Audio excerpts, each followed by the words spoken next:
They won't let us in, they won't say why.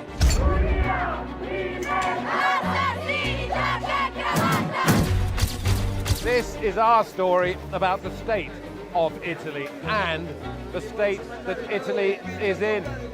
Welcome to Beyond Borders. Can you tell me the emotion? Integration means that I have to let go of my culture. So you need more people to come in as immigrants? This is Italy, the 8th largest economy in the world.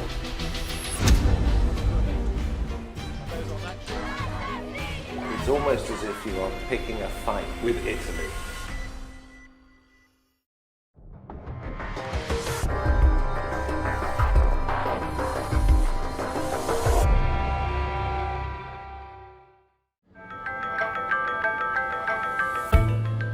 Italy is a beguiling mix of the simple and the sophisticated. Grand opera, great food, wonderful beaches and blue sky. But right now, it is a great deal more complicated than that, because this is a very divided country. Italy is and always has been unsure politically, with a new government roughly every 13 months since the Second World War. Now, its people have voted in the most right-wing administration since 1945. The chief concern for Italians appears to be the cost of everyday items, such as food and electricity.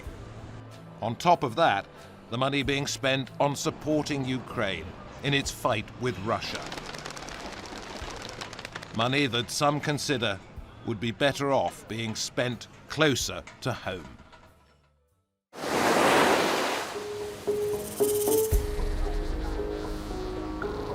Meanwhile, there's a standoff in Italian waters. The new Prime Minister, Giorgia Meloni, refuses to give permission for rescue ships to dock at Italian harbours, where they want to let off the hundreds of men, women and children rescued from the Mediterranean after leaving Africa. We find ourselves in Sicily, where the Geo Barents, operated by Doctors Without Borders, MSF, manages to dock in Catania, much to the government's fury.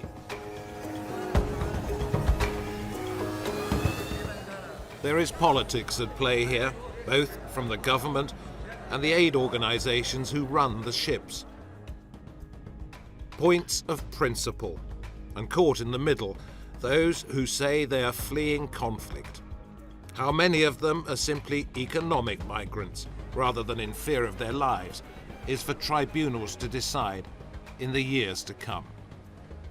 Many of the children who've made the crossing go to school here in Catania. Their trauma clear to those who try to help.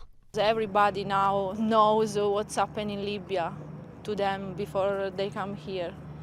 They get raped, they get like a slave, they don't get the pay, they ask for the money to the family to freedom them.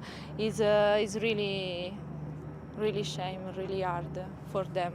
When the children come here, yeah, they're hoping for a good life. Yeah. Can you and the people who help them give them that? Yes, yes. We do everything we can. Yeah.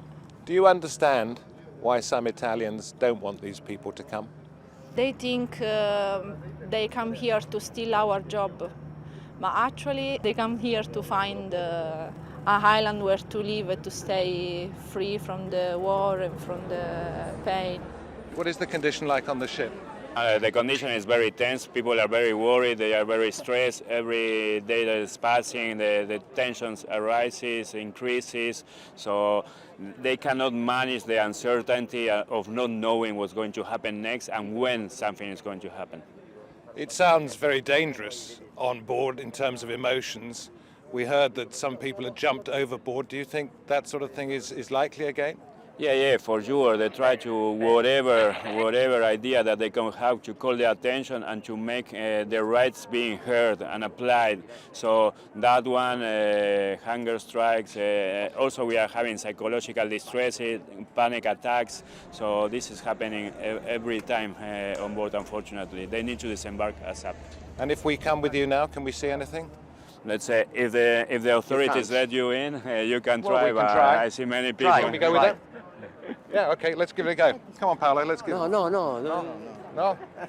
No, scusami, c'era The reason is? spagnola. Okay, grazie. Where are you from? From England. England. Okay, Yeah. great. Good luck. They won't let us in, they won't say why, but it's pretty tight security here.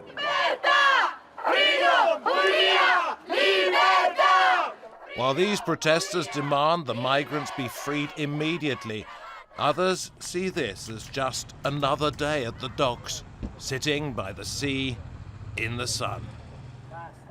One of the things he's saying is is enough, and it's the politicians who are making a meal out of this and taking advantage of everybody, not just the migrants, but people like him fishing there. It's a sentiment that seems to be echoed by so many of them. Io this humanity, this not like this Biblo for Sicily. Biblo, just German, Libya, Tripoli, rest là, militare là. Basta? Basta. This Italian cuore buono. Perché non può essere solo l'Italia ad accogliere tutti i migranti. Quindi magari arriveranno qui ma poi devono essere distribuiti in tutti i paesi dell'Europa. The huge, great cruise ship that's not very far from the Geo Baron started in Germany, went to Portugal, then down to Spain, and it's now in Sicily. So you have this strange juxtaposition of those that are on holiday and wondering what to do with themselves, and those on that ship wondering what's going to happen to them. Help us is the cry. Will somebody please listen? The situation on board remains very tense. Yesterday evening we had to do an urgent medical evacuation of somebody by ambulance who was taken urgently to the hospital. We are treating several people for panic attacks, and people are tired, angry, and need to get off now. Women, children and the sick are soon allowed off. The men have to be checked and double-checked. For them, it is another 24 hours. By the next day, the men are receiving health checks at a sports hall in Catania. The police commander in charge of security, Vincenzo Saetta, tells me we can't talk to them. They're being processed, he says. This happens so often.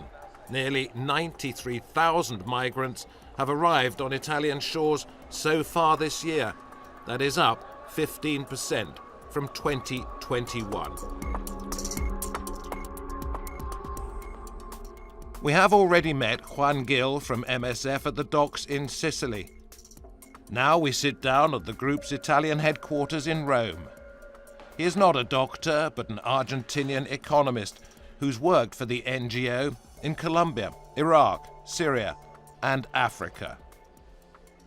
He's dealing with a government whose interior minister says, "We will not accept lessons in human rights." It's almost as if you are picking a fight with Italy. Why not go to Spain, go to France, go to a country where you know it is safe? You're provoking the Italians, aren't you? Not at all. We are following the maritime law. The maritime law says that place of safety, the survivor has to be disembarked in the place with the minimum deviation of the route of the place, and also in the guidelines it highlights all the human consequences of this. No, but that means it's always going to be Italy, doesn't it? Because it's the closest, and therefore because of proximity. Because of proximity, this in this case would be Malta and Italy. Once the survivors are disembarked, then we can open another discussion how to distribute these people in Europe. if they are seeking for international protection or not, etc. But this is a second discussion. The first moment, you need to ensure that they are safe on shore. But with the geo-barons the other day, you knew they didn't want you to be there. Why not go somewhere where you know you can disembark them? Why continue to fight with the Italian authorities? You're trying to make a point. Yeah, exactly. We are trying to make a point respecting the rights of the people and the obligation of the states. And Italy, in this case, they are signatories of the international convention that they are obliging the responsible authorities of the search and rescue region to respond to this emergency. But can I just ask you this, Juan? In trying to make a point, are you not putting the health and indeed the lives of some of those passengers at risk? It's not us putting them at risk. It's the authorities who are not giving us the ports. I give you a very good example. You go out of this office, you have an accident and an ambulance is coming.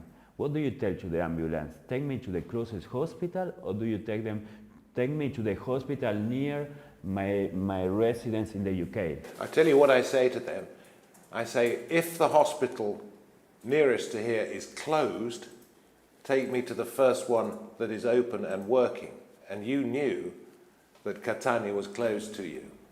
Yeah, but again, we need to push them to fulfill their obligations. And on the contrary, it's not granted that going to another place. What is granted that going to another place will deteriorate the situation of the people. Will you continue to try to dock in Italy and force the Italian authorities to take the migrants off the vessels? Will you carry on doing that? As long as we don't have an official mechanism of search and rescue with a clear mandate of saving life at sea, and not a deterrence and border control operation, we'll need to be there. We'll be forced to be there because we cannot allow ourselves letting people drown. Across Italy's capital, we are to meet a young man called Yambio David. He says he was a child soldier in South Sudan who fled civil war to reach Libya and then tried to cross the Mediterranean 4 times before making it to Italy. He has asylum, but MSF now pays for him to campaign against people smuggling across the country. I find it strange that he doesn't actually want to be in Italy. Everything is difficult because I am in a society where upon your arrival, the first thing you have to do is to integrate. They tell you about integration, which is not inclusion. Integration means that I have to let go of my culture, I have to learn Italian language, I have to learn different cultural things, I have to start eating pizza, not the food of my will. So all these things is a bit difficult and it's challenging, where you're being, for you to be accepted, you have to integrate into a society. It's very difficult. You have 16 brothers and sisters with your mother. Your father's had 12 other children. So you come from a family of 28 young people. Do you think you'll see them again? Because they are all still in Africa. I don't think, but I still have hope that the world should become a better place when we are trying to fight for a safe passage, for a freedom of movement for everybody, so that even my country could have peace and I could travel back home to see my people. And they can have the freedom even to migrate, to travel to each European country, and we could meet. So I still have hope.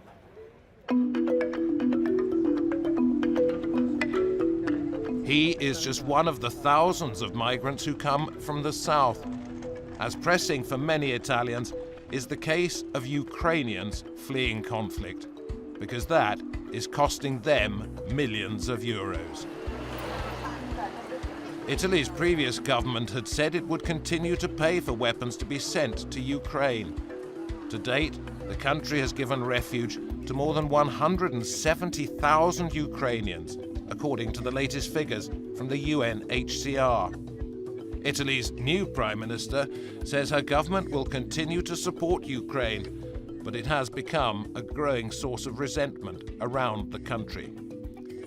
At this charity in Rome, Ukrainian refugees learn Italian and are shown how to settle in. Їжу, багато чого, ставлення. Мені дуже подобається ставлення до нас, іностранців, бо ми якби чужі люди, а вони ставляться дуже добре. Я це бачу деякий час дуже добре, мені дуже подобається. Що ніхто не залишився на вулиці, ніхто, я думаю, не залишився голодним. Я особисто на собі не відчула жодного разу ні від одного італійця якогось дискомфорту чи якогось поганого відношення. In Catania's fish market, they are worried for their livelihoods.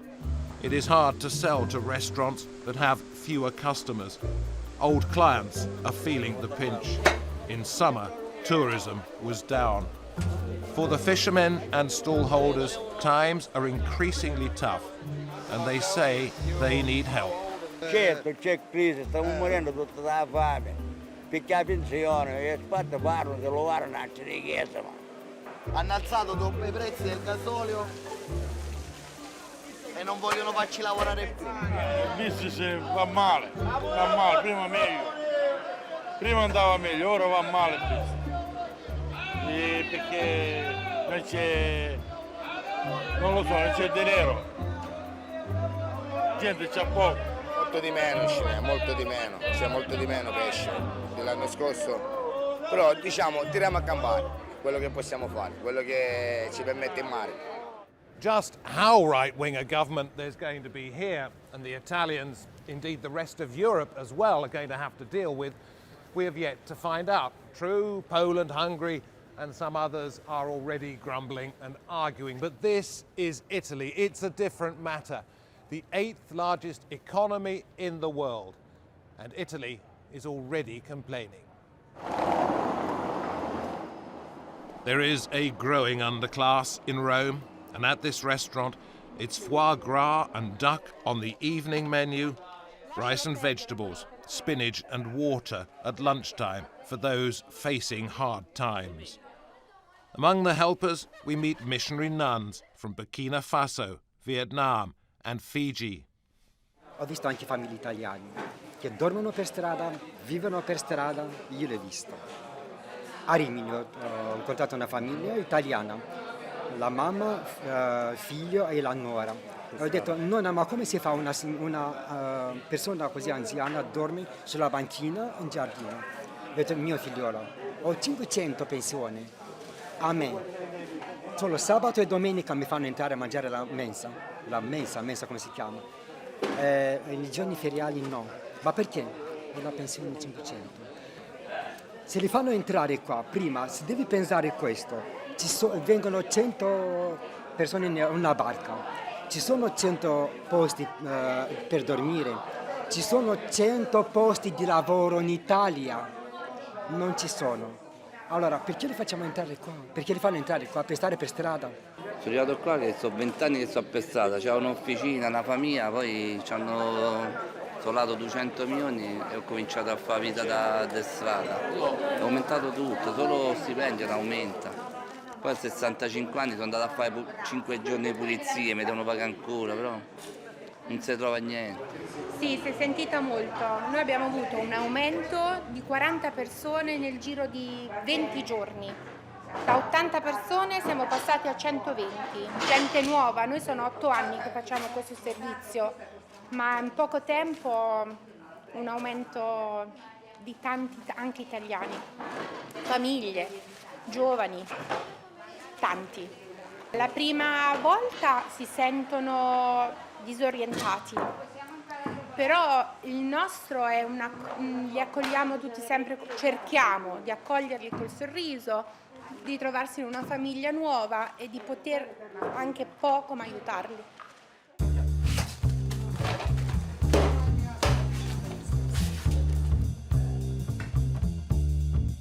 We're invited to lunch at a small family restaurant in the heart of Rome by the owner Zoe and her sister. Their grandmother, their nonna, opened Trattoria de Lucia in the 1930s.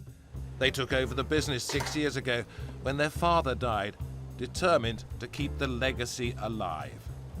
But with energy and food costs rocketing, they're not sure it will be there for any future generation.